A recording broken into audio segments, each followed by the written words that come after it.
Who do you think you are, Stella? Who do you think you are? We slept together once, it was consensual, and now you think you own me? Do you know how suffocating that is? Okay. Got the nerd to give it up, huh? My face burned, and I turned to slip away before anyone saw me. I'm trying to get with Chloe, but she'd think I was too inexperienced. So I used Stella to get some practice in first. I didn't say a single word. I just quietly changed my college application from NYU to a school 1,000 miles away in California. His words hit me like a thunderclap out of a cloudless summer sky. No warning at all. My mind went completely blank. It was a scorching July afternoon, but I felt like ice was spreading through every inch of my body. The guys inside kept talking, pausing only for a half second before someone else piped up. Classic Ashton, even Stella was just a warm-up for him. Everyone knows how hard it is to get into her pants. So what does that make her, like a practice dully? Asher just laughed it off. Relax, she got something out of it too. I mean, Stella's cute and all, but compared to Chloe, yeah, no contest. Right. Asher threw a textbook at him to shut him up. It was just a vibe, okay? The moment happened, and honestly, she seemed like she was enjoying herself. The guys all exchanged knowing looks and started roasting him. Who knew the Bookberg was that freaky under all those cardigans? Bro, Asher's just built different. Why leave free food on the table, right? She's been chasing him for years. Technically, she got what she wanted.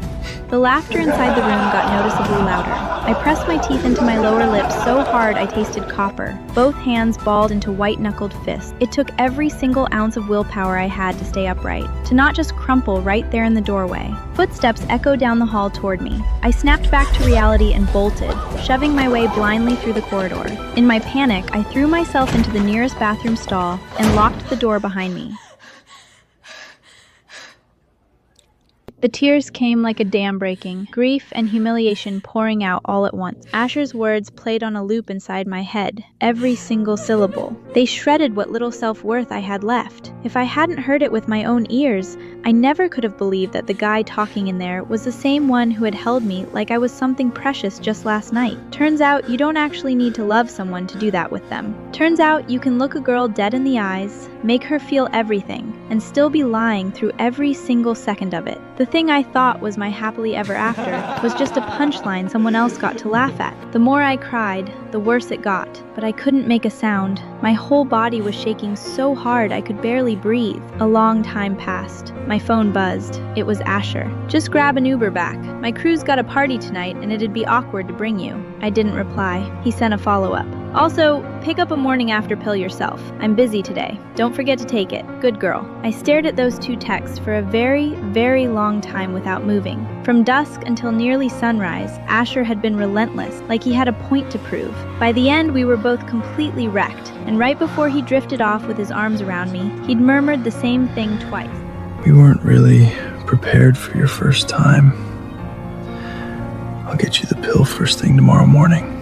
He'd even given me this little lecture about how girls needed to take care of themselves, said the morning after pill was really important, and that skipping it could mess up my body. And I had actually thought, this is it. He's the one. He's being so responsible. I finally got my person. And now, the clarity hit me like a slap. I dug my nails into my own palm until the pain forced the tears to stop. I wiped my face, straightened my glasses, and walked out of that bathroom like nothing had happened. I was too embarrassed to go to a real pharmacy, so I ordered the pill online instead. When the delivery guy left the package at my door, I waited another long stretch before I could even bring myself to go get it. I swallowed it with a mouthful of my own tears, and then I just sat down on the floor, staring at nothing, completely empty.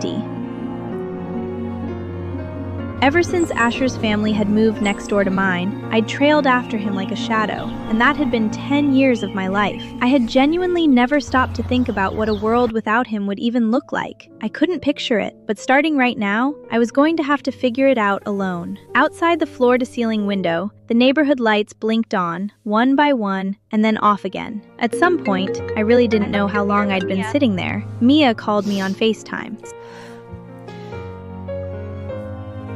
Stella, why didn't you come to the party tonight with Ashler? That girl Chloe from the AP track is here, by the way. She has been all over him since you didn't show. It's actually disgusting. In the dark corner of the VIP booth, Asher and Chloe were sitting so close together, their thighs were touching. Chloe had worn a crop top and a curve-hugging miniskirt, long tan legs, tiny waist. Even the way they were talking looked more like whispering secrets than having a conversation. I could feel the charged energy between them through the screen. Something in my chest locked up.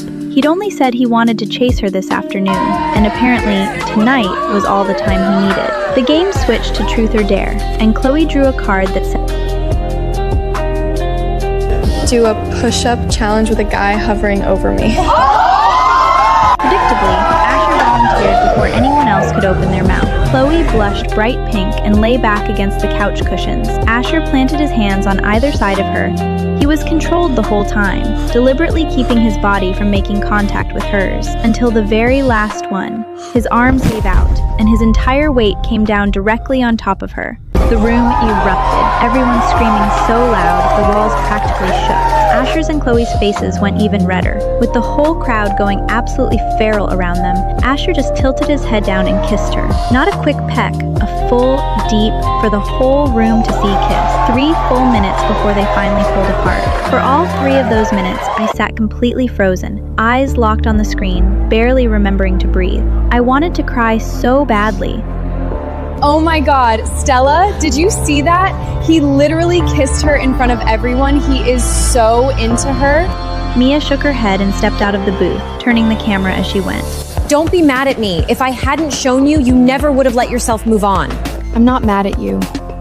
I'm only mad at myself for wasting so many years. I had always assumed that the spot beside Asher was mine, that it would always be mine. I am so done with him, Stella. Who does he think he is? Watching you love him for years, acting all innocent like he had no idea, just letting you fall deeper and deeper? You saw what I showed you. I'm not giving myself the chance. Mia, I've already decided I'm going to California with you. But you have to promise me you'll keep it quiet for now. Right after I said it, I flipped open my laptop right in front of her. Without a single second of hesitation, I changed my first choice school to the one in California. 1 minute before the deadline, Mia basically levitated off the ground. She'd been begging me for months to apply to the same school as her. But back when we started high school, Asher and I had made this pact. We'd work hard together and go to his dream school up in Boston after graduation. It had his aerospace engineering program, the one he'd been obsessed with since we were kids. So even though I didn't particularly love the idea of brutal winters, and even though that school was a technical institute that didn't even have my major, I'd spent 3 years treating it like my only option. Our families had lived next door to each other for so long that both sets of parents thought it was basically a done deal we'd end up at the same school. Everyone, including me, assumed Asher and I would just naturally become official once we got to college. But right now, I couldn't think of a single reason to still go to Boston, because honestly, after today, if I kept following Asher around the way I always had, I would never be able to look myself in the mirror again. I just needed to go somewhere far away. It didn't even matter where, as long as he wasn't there. He was going east, so I was going west. Before bed, I filled the entire bathtub. I needed to scrub every inch of myself clean. But when I took off my clothes, the bruises on my skin were still so vivid it made me flinch. The memories from last night rushed back before I could stop them. The burning heat of his skin pressed against mine, the sound of his breath ragged and warm against my ear. The ghost of it all still seemed to linger in the air around me. I shook my head hard, physically trying to shake myself free of it. Then I grabbed the roughest loofah I owned and scrubbed myself raw, over and over, until my whole body was flushed pink and stinging. I was trying, clumsily, desperately, to erase what was officially the worst night of my entire life. The result was that the pain kept me awake the whole night anyway. Asher didn't text. For the first time in 6 years, ever since we both got phones, we didn't say goodnight to each other. That was fine. It was going to happen eventually anyway.